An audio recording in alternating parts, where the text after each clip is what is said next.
Hello and welcome to Neuroshambles, the podcast that aims to shine a light into some of the murkier corners of what it's like to parent neurodivergent kids. I'm Mark Allen, and every episode I'm going to be swapping stories with my guests about some of the frankly ludicrous nonsense we have to deal with on a daily basis. So, if you're anything like me and you're feeling frazzled, overwhelmed and pretty much an outcast from polite society, join me.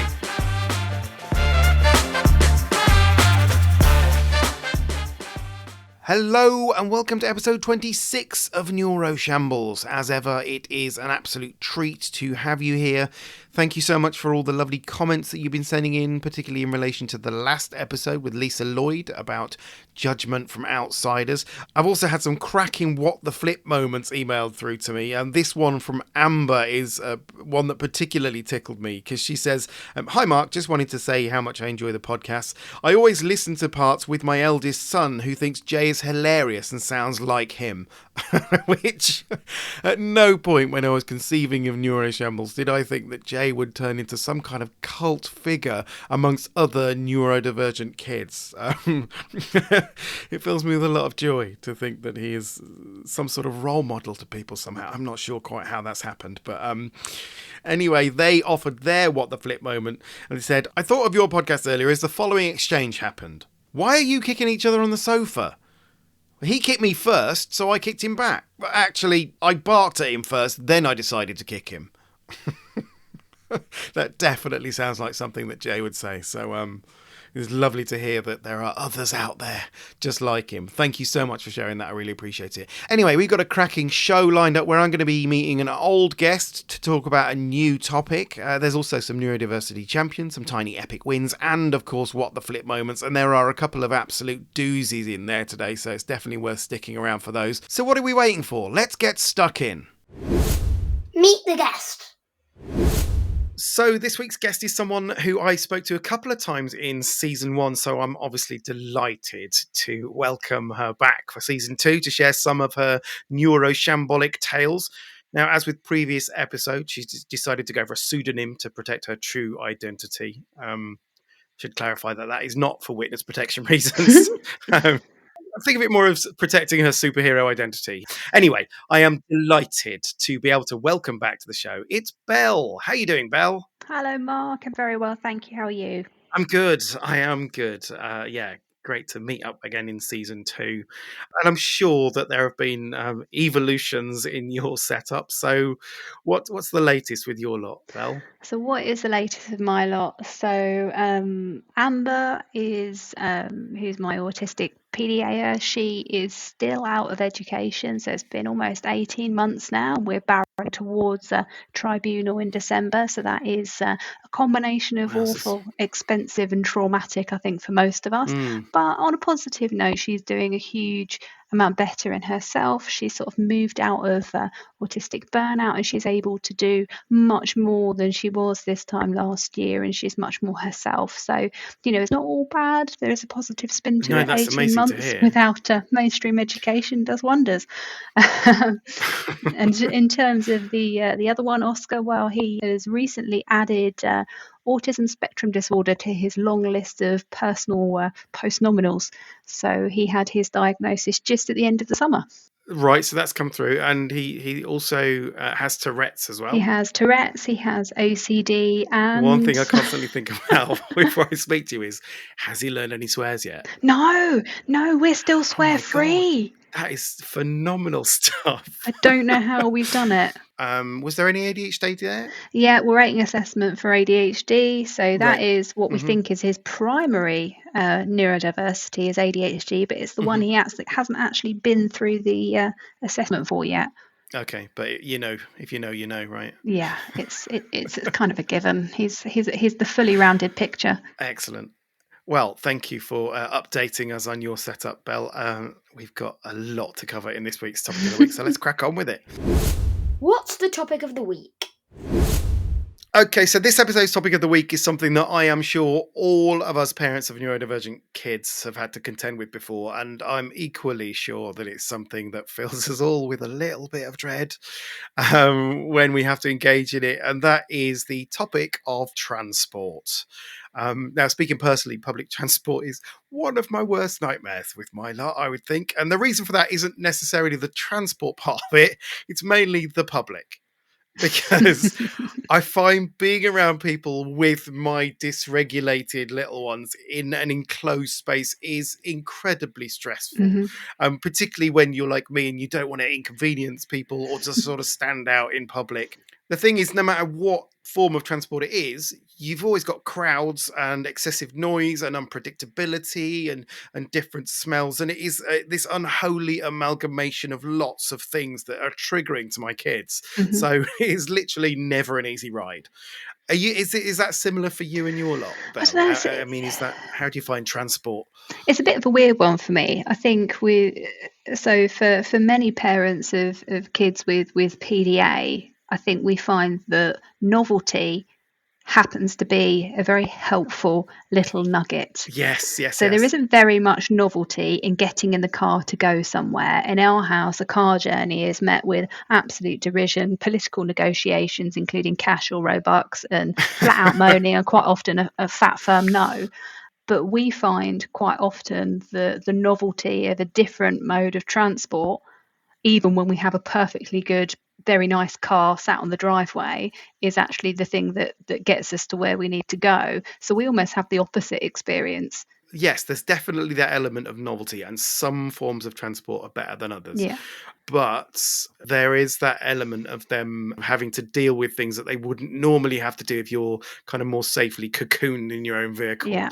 Yeah, so I totally get the novelty part of that, but we've got a bit of a mix of both, because for Jay, who is PDA, that novelty can actually be quite a good thing, but conversely, crowds massively set him off. Absolutely. So you have to travel at very specific times, like 4 a.m, which is like, no one needs to be going anywhere at 4 a.m. Another thing that is, again, quite triggering for Jay in particular, and also Otto in a slightly different way, is something that is universal for any form of public transport, and that is delays. Because you don't have control of that mode of transport. You're sitting there just waiting for transport to Yeah. happen to you, right? And that can always be subject to delays. The train might be delayed, the bus might not turn up. Yeah, absolutely. I mean, I think the thing about delays for us, though, is that some other being or body can be blamed as opposed to it always being my Okay. fault. Also with delays, if you're on a bus and you're stuck in traffic, that's also really hard for my kids to deal with. Do yours have that, or again, are they just kind of happy to be in I on? think Amber would take the bus any day over the car, and if I said to her, right, we've got to get here, we've got to go in the car, and she'd be like, well, do we have to go in the car? Oh, we could go in the bus, but we might have to wait. We might have to do this. We might have to do that. She'd be like, let's get the bus. And I know that if we do that, then there's going to be delays and there's going to be issues, etc. So we don't tend to do that. So the second option will be like, well, the bus might present a lot of problems for us. Should we get a taxi? Or should we just not go? And then she'd be like, well, we'll get a taxi, which is She's then. alright with taxi, just not the car. No, just not my car, just not our car. It seems to be some kind of hidden demand using the family car that we pay all our good money for, and somebody else can go in the car to the same destination, yet we'll have to go and get a taxi. That's funny. I think there is something uniquely frustrating about being on public transport that's not moving. I mean, I feel particularly stressed about that as well. It is the powerlessness that is the issue there, because, if you're in the car and there's you see that there's a traffic jam coming ahead, you can take a different route. You can do something about that. But maybe that's what they enjoy, that there is just that sort of complete ceding of control to this higher authority, which is maybe the bus that's what it driver is. Maybe or the that's what it train is. Because I driver. would argue you've got far more control about what you do if you were out in the car. But I don't know, Yeah, handing the absolutely. responsibility over to some other higher power, i.e. a taxi driver, bus driver, or train company seems to work reasonably well That's for her. quite nice, actually. It's quite nice to not get the blame. I've not thought about that. Actually, again, I know I'm as pissed off as you, and then it becomes this kind of shared experience, right? Of like, oh, train drivers Yeah, striking again, and just sort of like you can both kind of, Jay loves a kind of communal whinge about something, yeah. so you can do that. I mean, Amber has this thing that whenever we go in the car, as soon as we get in the car, the air conditioning has to be on. So she has this real thing about being too hot, and so the air conditioning Yeah, has to go yeah, on. yeah. But when we get in a taxi, she absolutely wouldn't dare to say, "Can you please put the air conditioning on?" She would look at me out of the corner of her eye, and I would undo the window a little bit because we know it's just not the done thing to ask the taxi driver to put the air conditioning on. But so we'll open the window. So all of a sudden, having an open window in a taxi becomes an okay thing. If I had the window open in the car, there would be this whole situation. No, spiders will come in. There might be bugs. Put the aircon on full blast so nobody else can be warm in the car. And But taxis are exempt from that for some totally. reason. Even though there's always a bit of an odd smell in a taxi because it's a different kind of car. No, all of that seems to be suddenly acceptable if it's not our car. Yeah, there's so much going on there, isn't there? I remember taking on the subject of delays, I remember going to see a school with Jay, a secondary school. When we were doing this thing where we were looking at secondary schools and trying to find somewhere that would be good for him. And there's a school that he would have had to get to on the train. But it is an amazing school.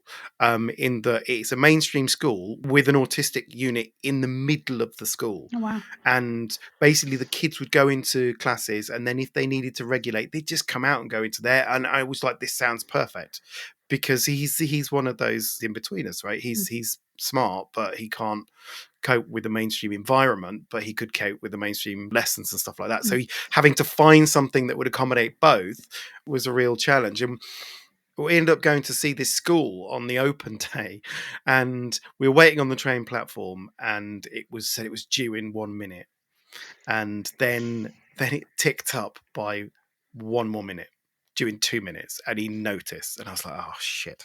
Here we go. He'd gone up by a minute, and then it turned up, but he could not shake the fact that it was late. They lied. It was late from what it said. They lied to lied. him, and he was like, he could not shake that for the rest of the whole thing. He was like, I can't do this because I have to use the train, and the trains are late. It's like, dude, 1 minute is nothing. I've had whole trains go missing. You know what I mean? Like, 1 minute. This is like best case scenario for the train network in this country. But for whatever reason, that was it. That was it. So it didn't matter how good this school was. He could not shake the fact that he would have to use a train, and a train could be late, and therefore it was unacceptable to him. And he ruled it out on that basis. It was heartbreaking because it was such a great school. But yeah, it's just one of those things that he's not going to get over that, so there's nothing we can do. No. Well, that's the thing, isn't it? When you're looking at potential schools other than the school at the end of your road that is the most logical place for your child to go, you're constantly surrounded by this. Okay, well, we might find a school that's an okay fit, but it's a 45-minute journey away by train or by taxi with a PA support in there, or with other children that you don't know how they're going to be or they're going to behave, and they're going to make unexpected noises. So there's a whole huge barrier to access of education just around transport. I know there's been huge debates in the media recently about, the funding of school transport, etc. I mean, how much more difficult do they want to make accessing education for our kids? I could talk about that for hours. Yeah, I know. But, it's yet another hurdle that they've got to overcome, or that we've got to overcome. I don't think it's really considered. It's just get a taxi and go there. Yeah. Or, it's like that in itself can be dysregulated. Totally. I mean, how can you start the day in education having been sat in a situation that makes you really uncomfortable, or has made you feel travel sick, or has made you feel anxious? And then the thought of having to go back onto that same method of transport on the way home, which is filling you with anxiety towards the end of the day. And yeah, it's a nightmare, isn't it? One of the things I thought about is that it is always symptomatic of transition.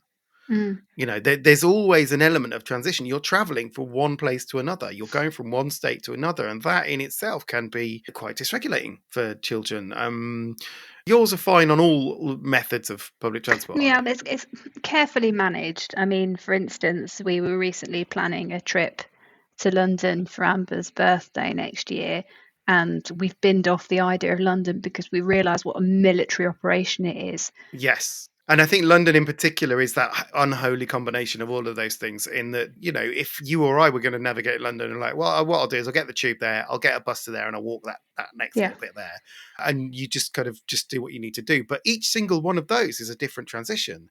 And each single one of those, you are completely kind of up against lots and lots of people. And, you know, I'm sure we've all had it at various different times of just being overwhelmed by the sheer scale and the size of London and the number of people. And I can only imagine for neurodivergent kids how threatening and overwhelming that must seem, with all of the different modes of transport that you have to do. Tam had to take Jay to an appointment, a medical appointment in London, and we were debating for hours what the best thing to do was. Was it to drive? Because he hates being in the car for any duration of time, and he gets car sick. So was it going to be like a 2-hour drive in the car, or was it going to be going on the train and then getting the underground and then a walk or a bus? And what, like, they're, neither of those options are appealing for anyone. You know, the mental load that you have to take on when trying to get them from A to B. This is a medical appointment. Do you know what I mean? As well, it's not like a fun thing that we could sort of opt out of. It's like, no, this is genuinely really important. We have no option. This is hugely important to us, so we've got to do it. And when you have to do it, you're then forced into making those choices. So one of the things I wanted to look at was all the different methods of transport and how you kind of navigate those as parents of neurodivergent kids, and to see if you've got any tips that you use for each particular one. So we've already covered buses a little bit. So, you know, obviously the novelty, I think there is something about being on the bus for some reason, because you're elevated off the road. I think that's a part of it as well. That's great, unless my kids can't get on the front at the top. That's the primo position. Do yours naturally gravitate towards that? So Amber won't go upstairs on the bus. Oh, okay. Whereas Oscar would be straight up the stairs on the bus. So, you know, quite often just one parent was one parent with another, because actually that minimises the kind of World War III situation anyway, because Amber finds Oscar incredibly triggering. So even in a car, if we're going for any length of car journey, one of us will sit in the back with her and one will sit in the front with him. It's just not worth it. Divide and conquer. That's useful. And it's just the only way forward. Give one what they want. As a solo parent, I do not have that luxury. No, I don't know how you do it. So I'm gonna. Well, I mean, we tend to bundle them into the car, and we have different ways of navigating that each time. But yeah, like, we get by. And another issue is when you're getting off and having to hold onto the pole because, you know, the bus is slowing down, or it's going around a corner, or it's going over a speed bump or something. Jay refuses to do that. He thinks he just knows better. He's not going to do that. It's like, you know. And then ends up like careering into me or smashing his head on the pole, and then just getting it's your really fault, annoyed. Yeah, exactly. It's always my fault. It's like, I mean, you know, I did tell you, but that won't wash. No. But generally, I think buses are my preferred method of the hierarchy of public transports. At the top of the sort of ones that I'm okay navigating, I think is the bus. I think it's planes in our house. Okay, well, that brings us on to the next one. We've kind of got planes down to a fine art, and I think we spoke in a previous episode about, you know, sort of the use of special assistance at the airport. Yes, in the airport. And you know, that's helped us greatly, and there's a big thing about this novelty that we've mentioned, and going on holiday is the top of all novelty items for Amber. Yes, absolutely. She loves to travel, so, you know, planes are great. We've got it down to a fine art. But what we found out at our most recent holiday is that North Terminal in Gatwick does assisted passage very differently to South Terminal. In what way? Well, what do they do? Well, in South Terminal, we know we go to the desk and they get us a golf buggy, and the golf buggy enables us to survive baggage drop. Yes. And then once we've got through that, the anxiety reduces enough that we can meet our person and get through security, and the anxiety then reduces enough, and then we get on the plane and everything's okay. No, North Terminal, you don't get a golf buggy. What do they do? You can either have a wheelchair or you can walk. And obviously we do have the ability to walk, So that was fun. That was a real So what did you change. go for? We walked, but it was very tense and quite stressful, but we managed. But it was just much more clunky than it normally is. And was that quite dysregulating? A little bit, but we rode it out. And I think if we hadn't have been in as good a place as we have been recently with how things have changed with Amber and how much better she's doing, if we'd have done that Mhm. last year, it would have been, I don't even know if we'd have got on the plane, it would have been Right, okay. disastrous.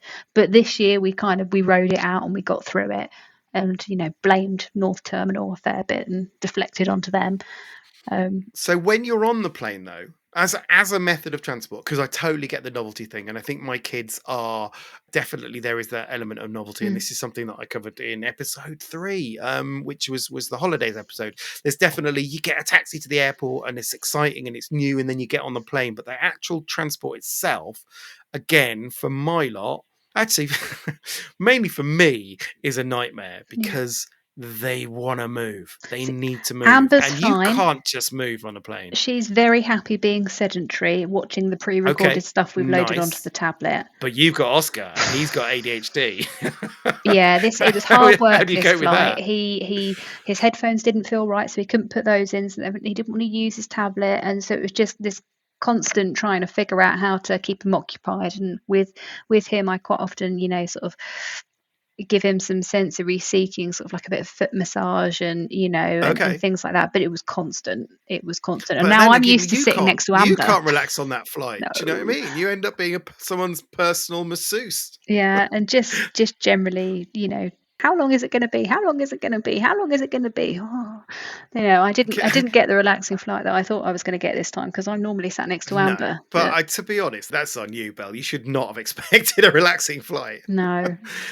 When Jay was little, we went on a plane, and he just had to keep moving around, and he'd be like, constantly fidgeting, and he'd be that kid that's kicking the person's seat in front of him and the person getting really annoyed. And it's like, I'm trying. Well, that's why we sit 2 and 2. So it's kicking the other parent in the back. Oh, do you do book though? Like I said, that's genius, and also very considerate of your fellow passengers. I just can't be bothered to try and explain, if I'm honest. Yeah. So obviously, you'd have to walk them up and down the aisle. I don't know if you had that, but you can't really do that when they're 9 and 10. They just expect you to sit in your seat. So you have to basically have tablets and screens and just distractions, I guess. If they sort of decide to reject the tablet, then you are kind of screwed. I get that. Absolutely. It was a bit more hard work this time, that's for sure. But largely, planes seem to be okay for us. Another of the issues on the plane for Otto in particular is ears popping, because that freaks him out. Yeah, have a great one for that. What, as in a great method of not having your ears pop? Yeah, because absolutely. Otto goes absolutely beside himself with anxiety. He thinks his head's exploding.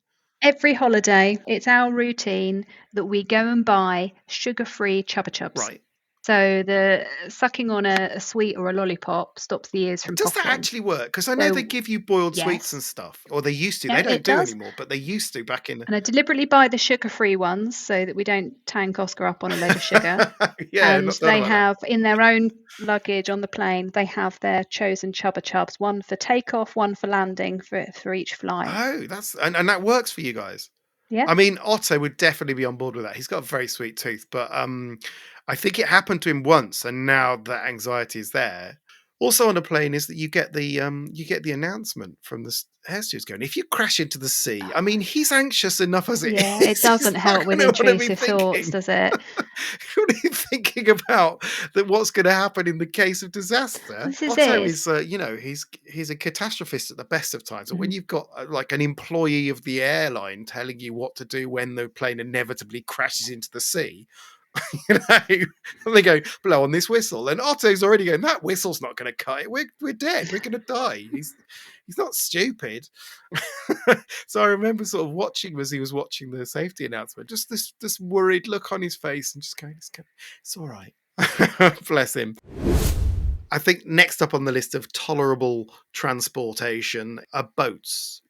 My kids quite like a boat. Again, it's the novelty, right? You're on the water, you're bobbing up and down, and that is all right. I think we covered a little bit in episode 2 that we recorded Yeah. together, the joys of Amber taking charge of a boat and being totally fine Yeah, with it. absolutely. If she was driving, she was fine. Anybody else was driving, it was a disaster. And that, I think, was the trip that we accidentally fed Oscar Skittles, which we now know make him go absolutely bonkers. On a boat. But yes. Right. So again, it's not like you can just, you can't just get quickly into No. land and let him off to run around. No. I mean, we've had quite a lot of boat related experiences recently since that boat trip. We did a bit of kayaking where Oscar tortured my brother by trying to explain all the different ways we could die in a kayak. So it was intrusive thoughts are the absolute finest.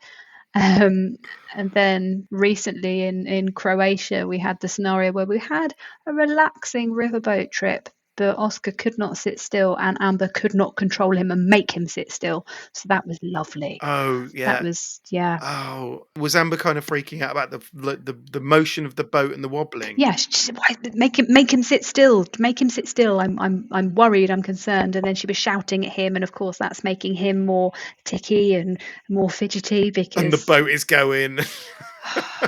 And then there's all these other foreign people on the boat thinking, I don't know what, but yeah, it was fine. I remember there was a time where we went on rowing boats. So we were camping for a weekend, and we were next to a river, and we decided that we'd get rowing boats, and we were with some friends of ours, and for whatever reason we couldn't all get in the same rowing boat, so we had to divide and conquer. And Tam thought it would be safest if Tam went with Jay, and then the rest of us were on this other boat. So I'm on a boat with Otto and India and Otto's friend and their mum. And we had a lovely time. It was great. Because Otto didn't want to do any rowing, but he was fine with people being in control. He felt safe, and so he wasn't too anxious about that. India, was just quite enjoying the ride. And I got to do some rowing with a neurotypical child who was doing everything I asked him to do. It was amazing. It was like such a stark contrast, isn't it? Yeah. When you're suddenly exposed to what normalcy might feel like. It was amazing. I'm just going, right, stop rowing now. I'm going to do this bit right now. You paddle really fast. And it was like, we went the direction we wanted to go, at the speed we wanted to go. We were avoiding other people when we needed to. It was like, it was an absolute dream. Behind us in the Tam and J boat, it's fucking carnage. I'd look behind, and Tam was doing all of the work. Jay would do a little bit, but would also, he'd be criticizing a lot. Now, Tam knows what they're letting themselves in for at this point. Tam was actually finding it quite amusing and was smiling and not perturbed. But the criticism that Tam was getting was wildly unfair. And I could just hear it in the background because he sees this as some kind of race, right? He thinks that we're getting away from him. It's like, it's not a race. And there's more of us. So obviously we're going to move quicker. And there's more than one person rowing. So I just hear Jay shouting in the distance, and eventually we come back again and we overtake them, and they're stuck in the weeds, and Jay's getting really furious, and Tam is finding it really amusing, and Jay hates the fact that Tam is finding it amusing, so he's getting even more frustrated because again, we're getting away from them. And eventually it ended and we got off and sort of disembarked, and as they were coming in to pull the boat up to get off the boat, Jay looked at me and he went, "I can't believe you won. We'd have won if it hadn't been for noodle arms over here." It's like described Tam, who does a lot of fitness, has got pretty stronger arms than me probably, and he describes them as noodle arms. It's a bit unfair.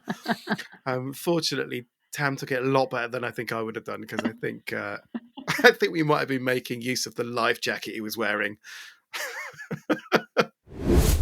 On the boat theme, ferries are a little bit love and hate for me in a way, in that we would go on a ferry across to France, and it's not that long in terms of a ferry ride, but if you've got kids and you have to try and entertain those kids on a ferry, it's really long, because my kids don't sit still and they don't do anything for any duration of time.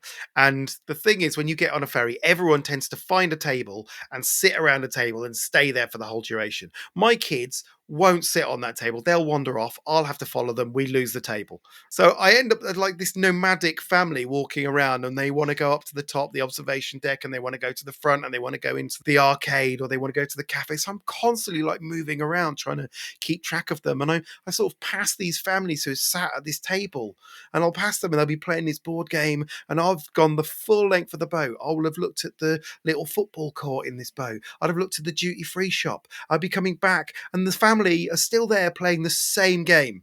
And it's just like, why can't we be like you guys? You're having such a lovely time. And I am just like fraught and just sort of trying to wrangle all of my children in amongst this. But there was the one ferry trip, which is possibly the worst transport experience of my entire life. You're not selling this to me. No, this was the trip back, and it was in the middle of a storm. A storm so serious they gave it a name. Right? It's one of those ones, right? This was Frank. This was Storm Frank. I remember and Frank. we exactly right. And we had to get back from France, and they were thinking about cancelling the ferry, but they decided that this was going to be the last ferry out of France for that day. So I was like, okay, fine. And I was already nervous because, again, my kids need to move on a ferry, and this is going to be a bumpy crossing, right? It's not going to be an easy one for you to run around and just basically go wild on. So I'm already getting nervous. We walk onto the ferry, and my heart sinks because I see one of the ferry staff is walking around every table and putting maybe 10 or 20 sick bags on the table before we've even moved. I'm like, this is not a good sign. This is not a good sign, is it? And it's already like the ferry's really moving. I was like, I don't know what we can do, because again, there's not place for everyone to kind of just find a space. So we managed to get a table. It wasn't an overnight ferry, but it was maybe, 6 or 7 o'clock. Mm-hmm. And we would expect the kids, hopefully, to sleep through it. And it was harrowing, Belle. It was the whole thing was awful. So we sort of sat on the table, and immediately Otto starts feeling sick. And India is only like 9 months old at this point. Tam gets very sick as well. So Tam is lying on the ground with India, just trying to let gravity take care of the situation. At one point, India isn't able to sleep. So I'm trying to get India to sleep with the baby carrier. So I'm walking around this ferry, which is doing this, right? And what do you do to get a baby to sleep? You also jog up and down as well. So it's like double bouncing. Jiggling every angle. I'm jiggling, and I'm literally holding on to the stairwell so that I'm not falling over and crushing my own child due to a freak wave. And suddenly everyone starts being sick, just fucking everyone. It was like a comedy movie. Oh, People just the sick bags are just filling up and being thrown away. I feel nauseous just listening to you. Yeah, it was absolutely horrific. Otto was really panicked and he was sick. I managed to make it through till about 15 minutes before the end. Then I was sick. Tam was sick. India was sick. One person managed to avoid the whole thing, and that was Jay. Right? Basically, we got onto the ferry. He fell asleep. For the whole thing, it's like fucking Vietnam, just shit going off everywhere, right? Absolute horror show. We finally pull in to the ferry port 2 hours later than we intended to be because it was such a nightmare. Jay wakes up. He's like, totally fine. Totally missed it. It was just like, oh, we're here, are we? Oh, great. And everyone else has just got sick all down them. They're just this 1,000-yard stare, and he was completely oblivious. You're really not selling this to me. I hate ferries. I really don't like ferries. And we've got a family trip with other members of the family booked between Christmas and New Year. Okay. And we're getting the ferry for the first time. I will give you my cast iron advice, because I've also done the same trip and it was amazing. And it was absolute magic. What's your cast iron advice? Travel overnight. If you want to avoid this, trust me, travel overnight and you get a cabin.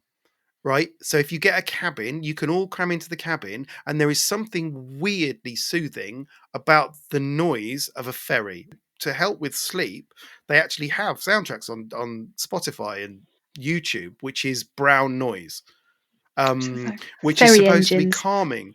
Yeah, it's just machinery. It's just kind of the distant hum of machinery. My kids have never slept better. Basically, we got on a ferry. They all got into their, again, the novelty, right? So you're in this room, you're all together, everyone's excited. You watch the shitty TV for a little bit, and they go, right, bedtime, and they all get into their pajamas, right? And they all lie down in bed, listen to brown noise. They were all asleep, like slept really well, woke up, and then you've got the novelty of looking out the window and you're still at sea. And it made a massive difference. I would never travel on a ferry unless it was overnight now. So one of the other methods of public transport, it's again, that has that element of novelty, is trains. And I always find that sort of overground trains are fine. They're like buses in that way, that they can see where they're going, and it's, it's fun and it's a bit different, and we can keep them distracted long enough to be able to handle it. Where trains become an actual nightmare is the London Underground. Have you had to navigate the Underground with your kids? Yeah, we have done once in the past, but we haven't done it again I think since. that's my actual worst nightmare with them. It's just the most un-autism friendly Yes. travel experience, I think, known to man, surely. Yeah. You Yeah. know, Yeah. in a large cultured city with a decent transport network, how we can think it's okay to cram in so many people at any one time, Yeah. The whole maybe they should have like experience. sensory friendly cabs or something, Oh. where you've just got like one carriage dedicated, like a sunflower carriage or I something. love it. That'd be amazing, but I can't see that happening, because even to get there, No, of you've course it got won't. that very, very overwhelming experience. Well, firstly, you're going underground. I mean, that in The itself is escalators, the queuing to get through the barriers, to queue down the the escalators. crowds is a big thing. So I'm terrified of my kids being around crowds, because Jay is just surrounded by people and he hates people. Otto is just worried because there are so many people and he Mm, doesn't want to get lost, and he wants to stay with me. So you've got those sort of contrasting issues, but both are not great in crowds. India, again, the noise is an issue, because there's just where you get a crowd, you get a lot of noise, right? And there's also people yeah. rushing, so there's that level of it as well, and people know. And there's announcements, and they're always Oh squeaky over yeah, the forgot about speaker. the And then the announcements. noise of the actual like tube train coming That was what in. I was. And Yeah. when you're on the tube train, you've got this like horrendous level of like white noise that Yes. even hurts my ears as Yes, an exactly. adult. And it's like, what is that? What is that noise? Because it's like It does hurtling sound like through the the end of the trains. world is coming, doesn't it? Yes, and it's sometimes, and you get this squeaking, so when it goes around a corner and stuff, and so Otto's got his hands over his ears, Jay's furious because it's obviously poorly constructed. So that's that will not do. So there's this constant level of dysregulation, and they can't see where they're going, which I think is also part of it. And you've also got the fact there are so many people crammed in, and not being able to sit together gets quite stressful as well, because if you're on a plane, you book seats together, right? If you're on a train, you'll sit together. But on the underground, it's every man for themselves, right? You just get whatever you can. Absolutely. People don't really communicate with each other on the tube, but equally they don't respect each other's personal space either, even when there is space. It's Yeah. absolutely perfectly acceptable to stick your armpit in somebody's face. And when you're a person that needs their personal space and needs people to respect that, it's quite a violating It's very experience. weird, isn't it? Because all of these sort of unwritten rules of society on the underground, are sort of, They go out the window. It's okay to be stuck in somebody's isn't that armpit, weird? That, like, we're teaching you our know. kids to respect people's personal space, and Mm. and then on the underground, it's like, no, don't respect their face. Cram right in there. If there's a gap there, you can get right in. Yeah, move down, move Yeah, down. exactly. It's a very bewildering experience, I think, for And then everyone. getting on and off of the Oh, tube, and that's the the other thing mind the again. gap, and some of the stations is like this huge void, and then you've got people pushing behind you. Yeah, and then the doors open, and then you have to wait for everyone to get off before you get on. So again, waiting turns, and the kids, so they know that they want to get a seat, and they know that it's not easy to get a seat, but they have to wait for people to come off. So you have to sort of manage that situation. I'm getting anxiety just thinking about it at It's the just moment. It is just it's like, why and we just, don't do it. just keeping them all near to you and stuff, and just making sure that, like, because Jay, probably thinks that he can just kind of handle this on his own. So he sort of doesn't really want to be near me, but I mean, he definitely needs to be near me so that we can all kind of do this together. And when they're sitting in the seat, my kids don't really stay still. They don't, especially when they're dysregulated. So they're all over the place. They're like, lounging around and like, or spinning around the pole as well when there's just not enough space to spin around the pole. So London does not particularly enjoy my children on the underground, and I think it's a mutual feeling for my kids. So wherever I can, I try and avoid it, but sometimes you can't. Well, you can just travel at times where that's not necessary. But it is for those reasons I'm kind of thankful that I don't live in London and have to do that all the time, at rush hour and stuff. Loads of Neuroshambles listeners are based in London, and hats off to you for navigating that if you do, because it is sweet Jesus, that is no walk in the park, is it? I also had an experience, probably one of my worst underground experiences, in Paris with Jay. I mean, Jay had always wanted to visit the Eiffel Tower, so I decided that I was going to take him. He was maybe 7, and we went on the metro. And again, he decided that he knew best, and he just didn't want to hold my hand. He wouldn't hold my hand. And I mean, we'd had quite a long day. So by that point, he was pretty overwhelmed, and I think he was pretty dysregulated.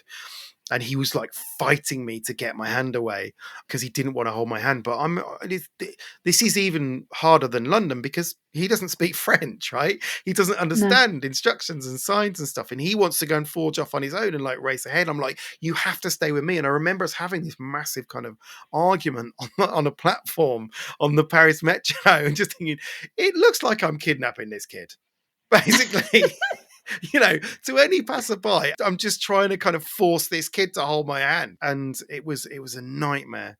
And it got really stressful. And he tried to kick me and he missed me and he kicked a stranger. Oh no, there's nothing more awkward, is there? God, it was mortifying. To be fair, I think they saw that Jay was a little bit overwhelmed and sort of let it slide. And I was like, do you ever, whenever you go abroad to like foreign countries, I now make it like a priority to understand how to say the word autism. Oh, really? in the language of the country I'm going to, just in case I ever need to pull it out the back pocket. I think it's because we're talking about France. The only one I can remember is French, which is l'autisme. Okay, that's but then if I'm wrong, you might have to edit this out. Either check it or edit it out. There should be like a handy guide, shouldn't there? Yes. There should be. I mean, they say like the sunflower lanyard at different airports is kind of, is it universal? Is it global? The sunflower lanyard? It is not. They pay absolutely boggle attention to it in other countries. Yeah. If you're not in a wheelchair, you're not disabled. That's my experience of many of the international airports that I've been to, which is very sad. Yeah. I just remember in that Paris Metro when we are just making a massive scene, and this is round about the time that Brexit was being negotiated as well. So we're already not the flavour of the month in France anyway, and here we are just making a massive stink on the metro, just getting in people's way, and just wanted the ground to swallow me up. So obviously, with the challenges of public transport, particularly the underground and places that are busy, the alternative option we have is private transport, which are cars, right? Which you'd think would be easier. And I don't ever think it is. Yeah, I think cars for us are not great. We get by because we have to. We own a car, we're going to use it, end of story. But we have our strategies in place where sort of one adult sits in the back with one kid and one kid in the front. So you have to separate out then? Yeah. Is that because of the kind of the fighting and the sort of the bickering? Yes, it always ends in fighting, but it's more because Oscar's quite a trigger to Amber, and then Amber is horrible and equalizing towards Oscar, and it's not really his fault. He can't sit still, he can't stop making those noises. It's just easier all round, one in the front, one in the back. Amber won't sit in the front of the car anymore, right, after we had a spider incident whilst we were stuck in a traffic jam and I had to murder it on the dashboard with a bag of Frutellers. Honestly, it was the worst, Mark. This huge spider literally just descended from the rear view mirror. Well, you were in traffic And though, I right? spotted it first. I was, it was in slow moving traffic. I couldn't stop. Slow moving traffic. I saw it first. Amber didn't see it. And I thought, how am I going to deal with this? She is going to freak out. I am trying not to freak out. This thing is huge. And I just spotted this massive bag of fruitellas that we had in the car. And I literally just smashed it. And she was like, what was that? And I was like, now stay calm. We're going to pull over as soon as there is a safe spot. But I have just murdered a spider against the dashboard. I promise you, it's dead. But we managed to pull over. Why did you need to pull over? Were you going to bury it? Have a Well, little no, service for it. because she needed proof that it was gone. Okay. She needed proof. So she was very good and just was like, okay, we'll pull over as soon as you can. And we pulled into this petrol station. Do you think I could find the bloody thing? I could not find the bloody thing. It had disappeared. And so I had to sort of pretend that I had it in my hand and I'd thrown it in the bin and this whole big facade. I'm not sure she 100% believed me. Then I had to drive all the way to Hastings, knowing that I wasn't sure if I'd killed this giant spider that possibly was roaming around in the car. On the loose. And I'm terrified of them. But thank God it didn't happen when you were on the motorway. No, could you imagine? It's an absolute freak out. It's interesting that Amber won't sit in the front. I mean, no, she never sits in the front now. Jay absolutely has to sit in the front. Yeah. Like he will not sit in the back. And I think it's a PDA thing. I know that Amber's got PDA, but there's the spider thing that's overriding that. So yeah, I think the anxiety sometimes overrides the PDA a bit for her. Yeah, in yeah. But for Jay, it's like control. Now I think I realise that it's because he wants to be seen as a grown-up, right? He understands Well, it's that autonomy, isn't it? You know, front, right? So he wants to be at the front, doesn't want to be in the back with the kids, right? Despite the fact that, you know, his brother's only 2 years younger than him. But I think there's also part of that you get a bit more leg room up the front. And I think that it's also probably quite triggering for him, you know, because we got 3 of them, right? Yeah. So you sort of putting them, all 3 of them in the back, that was a bit of a disaster. Now, so my car is a 5-seater. So we can actually do that now when there's just 4 of us in the car. The car we had when they were kids was a 7-seater. So that was amazing. You could sort of dot them about. And you could get like one in the back for a bit of novelty, like what in the third row as a bit of novelty, and that was fine. But as he got older, he had his eye on the front seat, and that was going to be what he wanted to do. Now he hates my car, right? My car is a smaller car. My car's, you know, it's a better car, but it's smaller, so he hates it. My car's called Carlos, by the way, named by Otto. What are we going to name this car? Carlos? Yeah, works for me. Great. So every time we have to go anywhere in Carlos, Jay hates it. He absolutely hates it. And he moans about it all the time. But the only way I can kind of get compliance is for him to sit in the front seat. And everyone accepts that now. It's just the unwritten rule, There's no question. Yeah. So when Otto and India, when I'm taking them somewhere, they will swap over. I'll make sure that one gets to go in the front seat, one in the back, and vice versa. As soon as Jay's in there, everyone's in the back seat. It's just not worth it. It's just not worth the bother. I think the other reason Amber likes to sit in the back is because she can see the speedometer. So she's very hypervigilant and very safety conscious. And we got a new car earlier in the year. It was the same as our old car, but it was a newer model. And there's a new feature on that car now, which means whenever you go over the speed limit just by 1 or 2, it starts to beep, which is really unhelpful. Not that I advocate for speeding, because but when you're changing into a different speed zone and you've not quite reduced down to 30, you're in at 31, and then all of a sudden it's beep, beep, beep, and it's just sort of like, that's really not helpful, because all of a sudden she's kind of, somebody's speeding. The speed limit is this, and you get this constant dialogue of backseat driver. That's the autism's quest for justice, isn't it? And it's just, you just don't need it when you're trying to drive and focus on the road, and it's, it's just an added complication.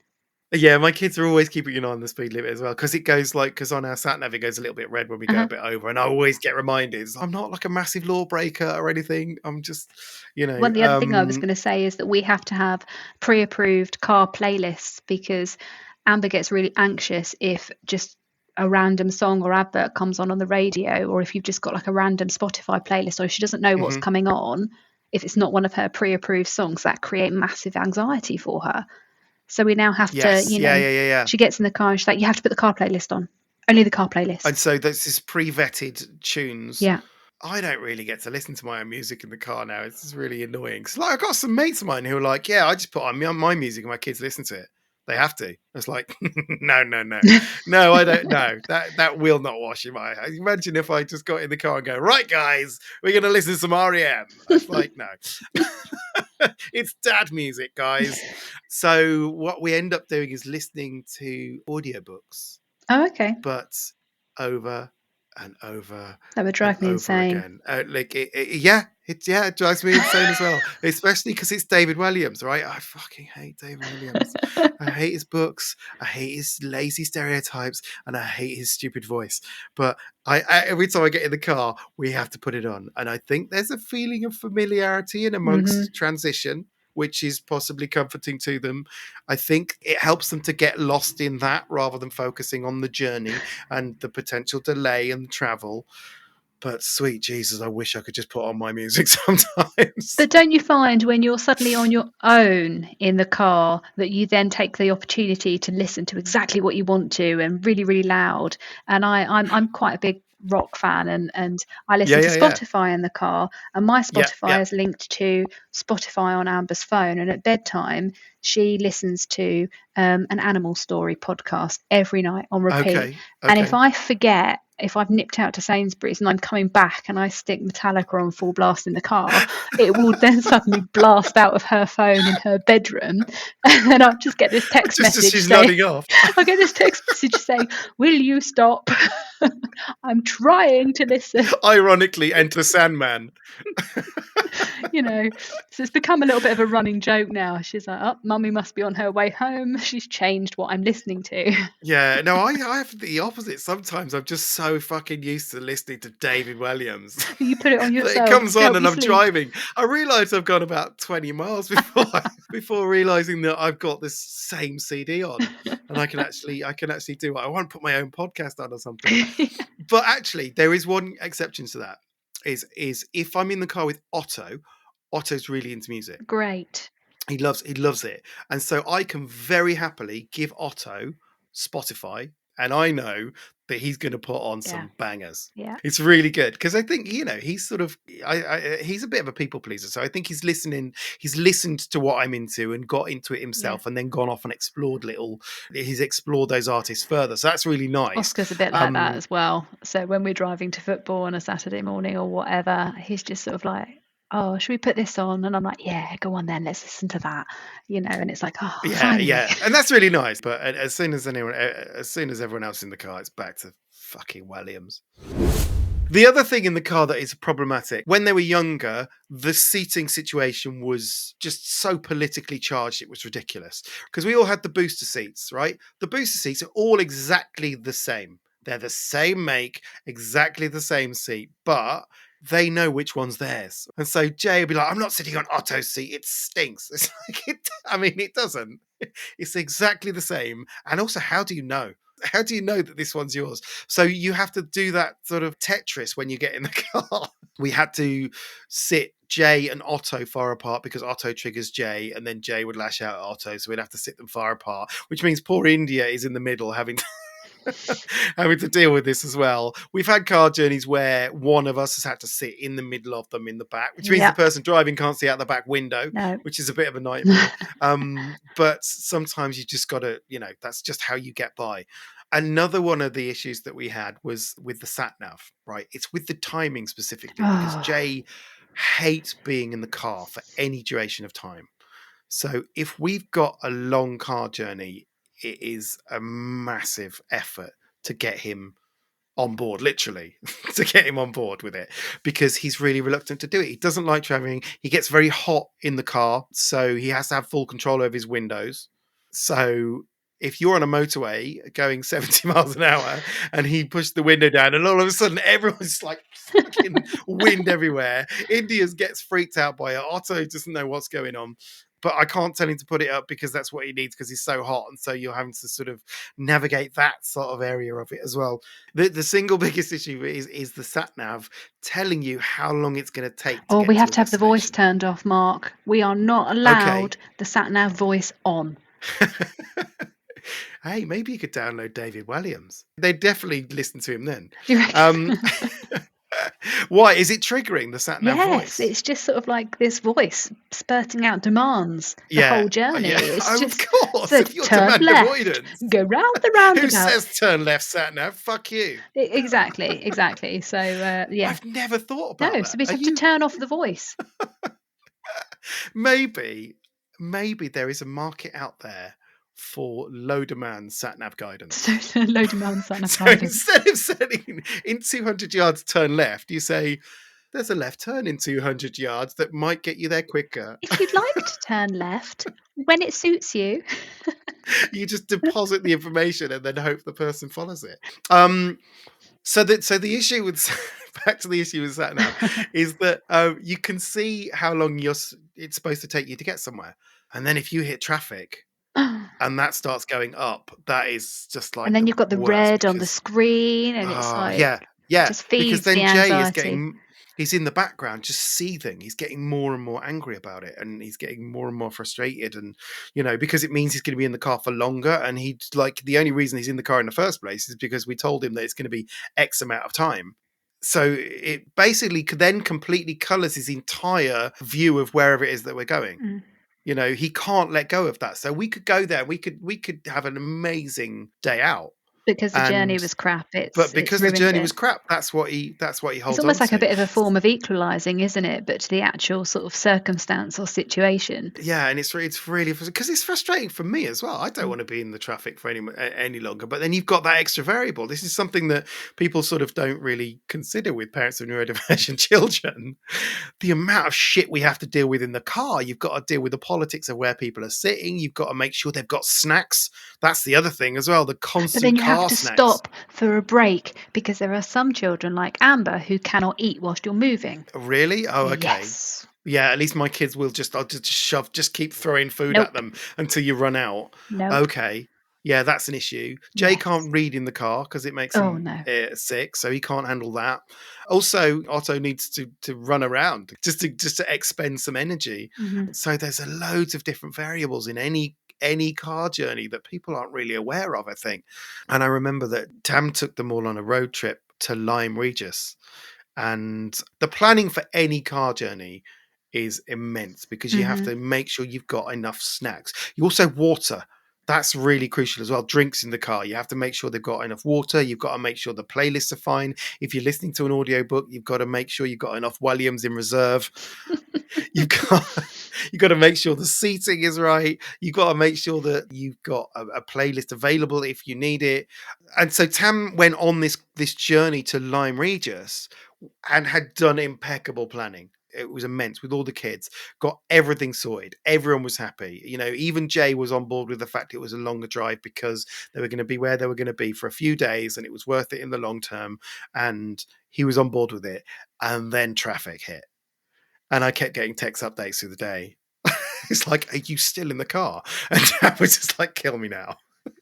Kill me now. It's like, because Jay is getting absolutely furious. It's a really hot day, so he's overheating as well.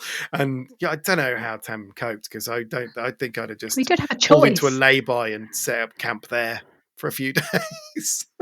Can't get rid of them. So you just have to go through it. Yeah, it is. It's deeply frustrating, but it's what you got to do, right? I mean, again, like, back to the novelty. Probably one of the most successful car journeys I've ever had was when Jay went in the boot. It's like we had an extra child in the car, so I was like, does anyone want to go? I mean, if any law enforcement officers are listening to this is a completely made up story and completely not illegal in any way. But it's the boot of the 7-seater with the extra chair in, yeah. Yeah, that's the one. Yeah.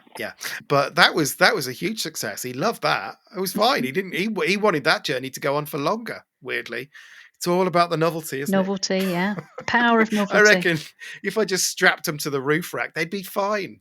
Absolutely. Get an armchair on the top. Maybe that's the secret. Also, in terms of novelty, I once had to drive to Bristol with Jay, and that was, I mean, that is a long journey. That is like a 4-hour journey. And I managed to find an audiobook that wasn't David Williams to listen to, and he was actually on board with that. But he was only on board with it if he reclined his seat all the way back, right? So he's completely lying down in the car. So, like, someone looking in the window might think this is a makeshift hearse or something. Because he's just completely flat out and listening to this audiobook. It's like, on a long car journey, you want a little bit of companionship, right? You want a bit of a conversation. I wasn't getting any of that. It was just like No. I was driving into a morgue or something. It's not all rubbish. So I thought we'd look at the positives of transport. To be honest, there aren't many. But I think we probably have incredibly advanced driving skills. That's for sure. As a result of having neurodivergent kids in the car Uh-huh. and having to deal with so many fucking variables, squashing spiders on the dashboard with Frutella and sorting out arguments in the back seat and making sure that the right CD is on and to hand and throwing snacks at them. All of this while keeping your eye on the road, staying within the speed limit, because if it beeps, your child's going to kick off in the background.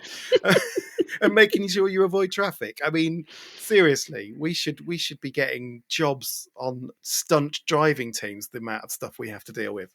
Absolutely So that's agree. definitely one thing. The other thing about transport and neurodivergent kids is that I find that if I'm now on public transport or if I'm in the car and there's any kind of delay, the fact I don't have my kids with me is such a joy that I don't mind. No. I don't care. Like if I'm on a train and it's delayed and we're just sat in a tunnel for like 15 minutes, I'm just like, wow, this is quite nice. This Could be worse. Yeah, exactly. And that is weirdly, I'm able to be a lot more zen about things just because I don't have my kids with me. Yeah. That's a really weird It's a side whole effect new level of tolerance that we've built up over time. Yeah. That if we hadn't had the gift of our children, we wouldn't have. Exactly right. Yeah, it's really weird. So I'm gonna hold on to that one. Neurodiversity champions. Okay, so we're going to look at some neurodiversity champions. These are people or organizations that are doing some wonderful things in the world of neurodivergency. Have you got anyone for us, Belle, that you want to talk about? Yeah, I do actually. I want to give a bit of a shout out to drama therapy because, as you well know, my daughter has been going through a period of burnout. She's not been able to go to school, and she's been really quite unwell over that period of time. And she has an amazing drama therapist who is based in the Brighton and East Sussex area, and her name's Jen Marilla. And I've probably said that wrong, Jen, so I'm sorry. And to be fair, Jen and Tiger have saved our bacon this last year, and drama therapy for kids that are suffering from severe anxiety and burnout, and also kids with a PDA profile, I think has been quite revolutionary, being able to role play and slip into that fantasy world to deal with memories and situations and feelings that are really difficult and uncomfortable. So I think, for anybody that's been through or going through a similar experience to we've had, if you can, I'd really consider drama therapy. And we're also just about to start with our therapist something called EMDR, which is eye movement desensitization reprocessing. And that is all around making trauma feel less intense. Okay. And those traumatic memories feeling less intense. I've probably explained that all wrong. I'm absolutely no expert, but it's something we're looking forward to getting started to help Amber on her sort of recovery journey and kind of coming back to the world and enjoying life again, really. So hats off to Jen and also all drama therapists out there. And if you're interested, I'm sure Mark, you'll share the link out with the podcast. Yeah, I'll definitely put a link in the show notes. It is something that I think might be a good thing for Jay, particularly for a PDA profile. He's very dramatic. He does love that, and and he did quite enjoy doing drama classes for a little bit until it just just the people. Obviously, if you're not listening from our local area, then there are plenty of other therapists out there. Just make sure you look at somebody who's registered with the Health and Care Professions Council, so that you're getting somebody that's accredited and knows what they're doing. Yeah, we'll put all those links in the show note. That's great. I've got a neurodiversity champion, which is RDA, Riding School for the Disabled. Oh, So fantastic. so Jay's new school in the first week went, we're going to take them riding. And I was like, if they want to go riding. So I mentioned it to Jane. It was like, yeah, that'd be amazing. So he was really up for that. The issue is he's once sat on a horse and he now thinks he can ride. So it's like, I don't need to learn. I can already do it, but it'd be quite fun. He definitely can't do it. He was about 5 at the time and they plonked him on a horse and walked him around. But anyway, he went, I will go, but only if I get to name my horse. It's like, well, I think the horse has already got a name. And he was like, no, I'm going to name him Goliath. It's like, okay. But I can't imagine it's going to be a massive horse because you're a child. They're not going to put you on a Shire horse, are they? But he did go, and there's some pictures of him on a horse, and I think he quite enjoyed it. So yeah, hats off to RDA for doing that, for offering that up to neurodivergent kids to experience horse riding. Unfortunately, Jay isn't going anymore, and the reason he's not going is because the journey's too long. Yeah, so that brings us all back all the way to back the to travel transport. thing. He hated the travel, and that's what Yeah. I'm saying. It doesn't matter how great an experience he found the riding element, because of the travel, that just colours everything. All bets are off, so he doesn't go now, which is really sad because I've got some very funny pictures of him on a horse. Tiny epic wins. We'll get into some tiny epic wins now, which is these are the things that neurotypical families wouldn't find anything particularly to write home about, but in a neuroshambolic household, they're all major wins. So have you got any tiny epic wins for us, Belle? Yeah, we had a tiny epic win this weekend with Amber. So she has been wanting to go to a club to meet other children like her. Okay. We tried one back in the summer. It wasn't the right fit. She couldn't cope with the unpredictable noises from the other children that were there. It was a Sen club, but it wasn't right for her. Now she's been invited to a new club that's opened, that's being hosted by Aspens in East Sussex. And it's like a youth club. But at the moment, there's only 2 children. One of which who is Amber, and we went on Sunday for the first time, and she didn't let me leave, which is absolutely fine. There's no pressure for me to go at this point in time, so they're letting me hang out at the club as well. But she stayed for the whole 3 hours. She played air hockey, ping pong. She drew some pictures. She considered baking a cake and then decided against it. But she just had a great time. And she wants to go back this Sunday. So that is I love it when that happens. Leap forward for her.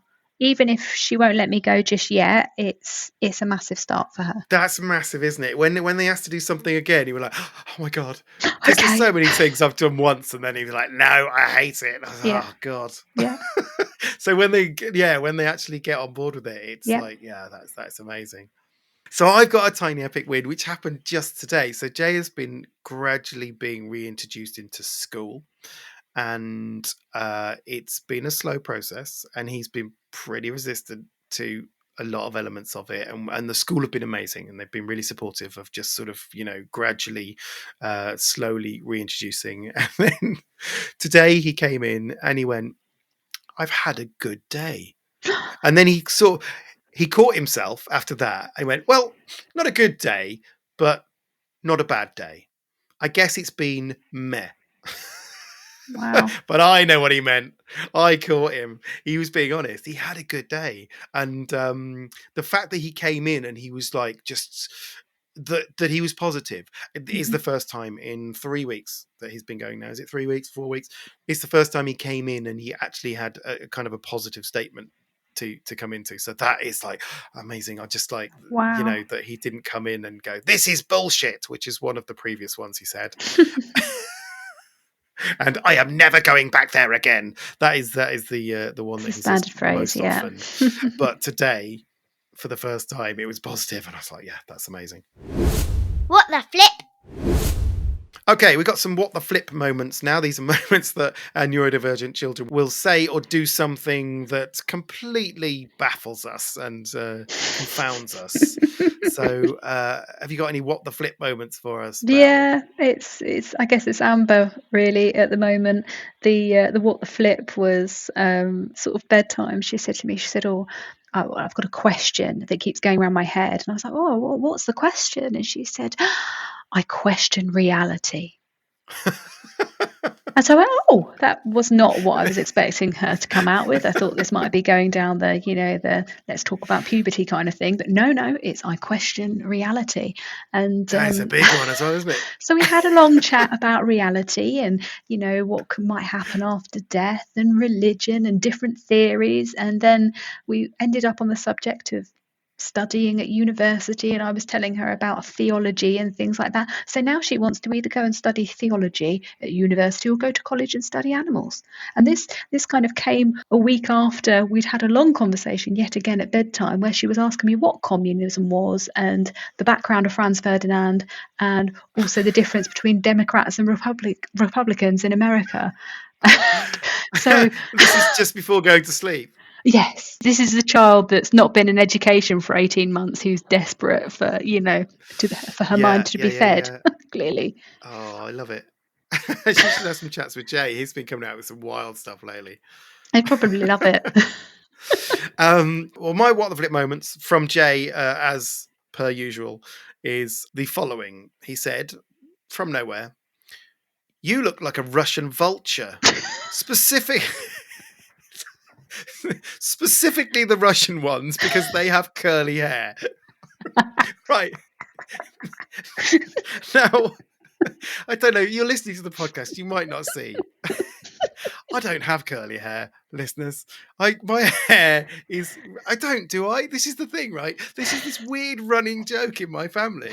All my kids are trolling me because they always say that I've got curly hair, right? Every picture that has ever been drawn of me by any of my kids, I have curly hair. It's not like really a proper, curly, though, is it? It's not curly at all. It's not really curly. As opposed to... Sorry, Mark. I'll take Tufty. I'll take Tufty, but it's not curly. And there's this ongoing thing that my kids all have this running joke that they've always just said that I have curly hair. And now I look like a vulture. So my self-esteem's in tatters. In tatters at the moment. Oh, dear. The other what the flip moment I have at the moment was from Jay, where he said, "I like pails, but I prefer buckets." Right. How do you tell the difference? We've all got a preference, right? He carried on. He went, "I like pails because of their intended purpose, but buckets are more fun to be around and in." He really thought this through. And he does, to be fair. He spends a lot of time in a bucket. He's got... Right, because we wanted somewhere for him to put his dirty washing, so we just got this bucket, this orange bucket from B&Q, and he spends a lot of time with that bucket. So he's obviously giving it a lot. It's a safety bucket, maybe comfort bucket. It is a comfort bucket. Yeah, so weird. So I think that is it from this episode of Neuro Shambles. Just want to say a massive thank you again to Belle for joining me. Thanks, Belle. It's lovely to have you on as always. Always a pleasure, Mark, and I won't stop thinking about curly head vultures now for quite a while. I'll also say a massive thank you to the audience again, as ever. Thanks, guys, for listening and tuning in, and and saying lovely comments on the socials. If you want to say lovely comments, they're always very gratefully received. So feel free to reach out to us on Threads or Instagram or Facebook, or if you've got anything you want to comment on or want to share a what the flip moment, or you want to suggest any topics you want to cover, then email me at hello@neuroshambles.com and I'll endeavour to get back to you. I think that's it for now. So all that remains for me to say is have a nice life.